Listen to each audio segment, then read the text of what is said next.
Welcome back, fifth graders. Happy Wednesday. Today, I just got back from handing out your belongings to you at McDougall this morning, and it was really, really great to see so many of you. And if I missed you, I'm really sorry that I missed you. Hopefully, you got your things though. We are going to get into it today. Should be a pretty short lesson, just like yesterday. And we are continuing to compare stories within the same genre, specifically traditional literature fables. And to review some vocabulary to start out with, we're doing this a little bit differently today. It's fill in the blank, which I guess you can't really do, but you can try to predict what goes there before I say it. I'll give you a couple seconds of wait time. So, the lion and the mouse and the ant and the dove are fables. Blank are a type of blank blank. Fables are a type of traditional literature. A message from the blank is a blank or blank. A message from the author is a lesson or moral. And it's usually not stated, it must be inferred. All types of blank have themes. All types of literature have themes. Also, some things that aren't literature, too. Giving human qualities or behavior to an animal or an object is called, do you remember the word? It's really long, it's got 16 letters. Do you know how to spell it? Anthropomorphism. And these are all examples of what?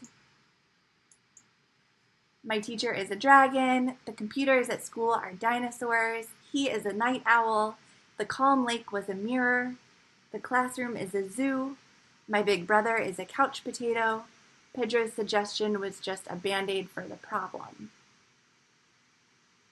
Unless you are a little potato and your brother is actually a potato on the couch for whatever reason, these are all examples of metaphors.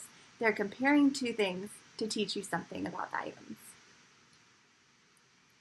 And comparing and contrasting stories in the same genre helps us dig deeper and gain a better understanding of themes and meaning. Today we are going to read two different fables. The first one is called The Dog and His Reflection, and the second one is The Goose and the Golden Egg. And after we read them, you are going to work on comparing them. So this will link into your independent practice. The Dog and His Reflection. A dog to whom the butcher had thrown a bone was hurrying home with his prize as fast as he could go. As he crossed a narrow footbridge, he happened to look down and saw himself reflected in the quiet water as if in a mirror. But the greedy dog thought he saw a real dog carrying a bone much bigger than his own. If he had stopped to think, he would have known better. But instead of thinking, he dropped his bone and sprang at the dog in the river, only to find himself swimming for dear life to reach the shore.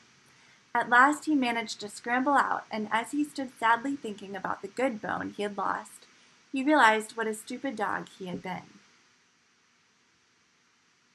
Here's the other story, The Goose and the Golden Egg.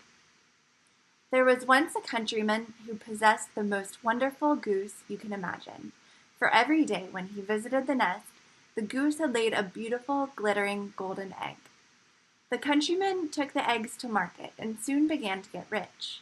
But it was not long before he grew impatient with the goose because she gave him only a single golden egg a day. He was not getting rich fast enough.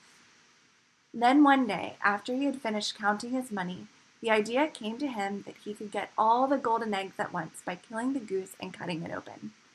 But when the deed was done, not a single golden egg did he find, and his precious goose was dead.